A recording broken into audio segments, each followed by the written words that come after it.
Lo primero que tengo que tener claro cuando yo estoy trabajando con los ésteres, aparte de identificar el grupo funcional que es simplemente ver el carbono con el oxígeno y el otro oxígeno, también se puede escribir como COO, ¿vale? Aquí tenemos este ejemplo, que esto es lo mismo que escribir CO, y aquí tienes el CH2, CH2, CH3 y aquí el otro CH3, ¿vale? Que esta es esta molécula.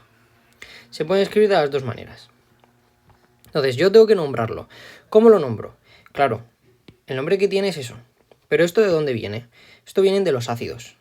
Los ácidos siempre se estaban en los extremos. Nosotros nos tenemos que imaginar que yo tengo este propio ácido y lo que he hecho ha sido quitar ese oxígeno. Digo ese hidrógeno, perdona.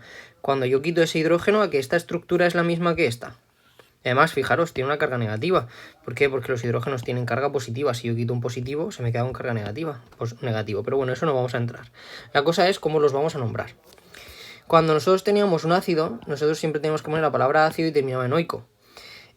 Ahora, ese oico lo tengo que nombrar por el oato. Es muy parecido a los ácidos que ocurrían en los inorgánicos. El ico pasa al ato. El oico pasa al oato. Y lo que tenemos que escribir es primero la cadena que tenga esta estructura, que va a estar por aquí por este lado, o la que vaya enlazada al carbono, y luego el otro lado lo voy a marcar como si fuera un radical. Vamos a ver ejemplos, que va a ser más sencillo de ver. Si nos fijamos, el que está enlazado al carbono es esta estructura. Entonces, ¿cuántos carbonos tengo aquí? 2. Eso se escribía con el et, ¿no? ¿Y qué hemos dicho? Que tengo que añadirle la palabra oato. Etanoato. Etano, ¿por qué etano? Enlace simple. Si fuera doble enlace, eteno. Si fuera triple enlace, etino. Que no va a ocurrir, ¿por qué? Porque el propio carbono que hay aquí ya está a tope de enlaces, ¿no? 1, 2, 3, 4. No va a poder haber un doble ni un triple en esta estructura, pero bueno, tampoco vamos a entrar en ese aspecto. Lo que tenemos que nombrar principalmente es que está enlazado a ese carbono. Etanoato. Ahora, la parte de la derecha. ¿Cómo se escribe? Pues yo lo considero como si fuera un radical. Si es un radical, lo primero que tengo que hacer es contar los propios carbonos que tenga ese radical. 1, 2, 3. Met, et, prop. Y como es un radical, tendría que terminar en propil. Pues yo pongo D, porque esa D siempre va ahí en medio, propil. Pero ¿qué es lo que os he dicho siempre de truco? Cuando termino la oración, le pongo el punto, la O. De propilo. Cuando yo tengo esta estructura, vale, ¿qué es lo que está enlazado al carbono? Esta parte. ¿Veis? Aquí está el propio enlace y aquí está el carbono. Yo lo que tengo que analizar siempre es eso. Esa estructura. ¿Cuántos carbonos? 1, 2, 3 y 4. Cuando son 4, met, et, prop, but. Butanoato. But, porque tengo 4.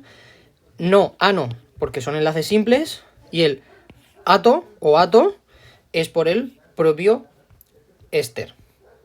¿Vale? Que aquí lo tenemos. Y luego tengo que nombrar lo que es la parte de la derecha, lo que me falta por decir. ¿Cuál era? Este de aquí.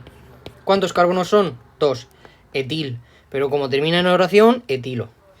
Cuando yo tengo este, por ejemplo, que es más difícil de nombrar, yo lo que tengo que identificar es que está enlazado al carbono. Cuando yo tengo ese éster, que ahí lo tengo identificado. Vale, yo sé que la cadena principal es esto. ¿Por qué? Porque es el que está enlazado al carbono. Ese carbono es muy importante de escribirlo. Aquí ya no es como los otros que decía, ¿dónde podemos los hidrógenos? A la derecha, a la izquierda, da lo mismo. Porque al fin y al cabo es igual. Aquí no. Aquí es muy importante ver quién está enlazado a ese carbono, porque entonces va a importar, porque para el nombre cambia. No es lo mismo tener enlazado al carbono esta parte que tener enlazado al carbono toda esta parte, ¿vale? Entonces, ahora mismo este carbono es el que está enlazado a todo esto de aquí. Yo lo que empiezo a contar siempre es a partir del éster, porque al fin y al cabo es como que yo tengo aquí una frontera y yo tengo una parte de la izquierda y otra parte de la derecha. La parte principal va a ser siempre la que esté enlazada al carbono, eso lo tenemos claro. Entonces yo ya sé que ese propio carbono es el 1, siempre. ¿Por qué? Porque viene del ácido. Todo esto, los ésteres, vienen de los ácidos, y los ácidos que eran los jefes, eran los primeros. Siempre empezaba a contar a partir de ese ácido, y esos ácidos siempre están en los extremos. Esto lo he añadido nuevo, es como si hubiera tenido un hijo y lo hubiera puesto ahí. Vale, pues entonces este es el 1, el 2, el 3, el 4, el 5 y el 6. Ya tengo enumerados los carbonos. ¿Qué tengo aquí? Una cetona. Pero que hemos dicho que los ésteres son de los más importantes. Si nos vamos al orden, que lo tengo aquí. Fijaros, ésteres. Están en la posición 2, porque el primero es el jefe, es el ácido carboxílico, y el éster es que viene del ácido. ¿Y dónde está la cetona? Aquí abajo. Aquí yo estoy aquí y aquí, esta es secundaria, entonces yo no lo puedo nombrar como la ona. ¿Cómo lo nombro? Como oxo. Perfecto. Pues yo ahora, Esto lo tenía, ¿era en este? No, aquí.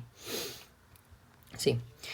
Este, como lo tengo como si fuera un radical o una parte externa, yo tengo que marcar la posición. 1, 2, 3, 4, 5. 5 oxo. Y ahora, como son 6 carbonos, hexano. Y como yo tengo el éster o ato. Y ahora la parte de la derecha de metilo. ¿Por qué metilo? Porque tengo solamente un carbono. Y ahí estaría.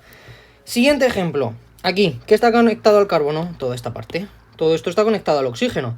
Vale. Lo primero que tengo que ver es que tengo aquí un cloro, otro cloro. Vale. ¿Y cuáles son los carbonos que tengo? 1, 2 y 3. Met, et, prop. Y además tengo la posición 1, 2 y 3, que estos los voy a escribir para no liarme. 1, 2 y 3.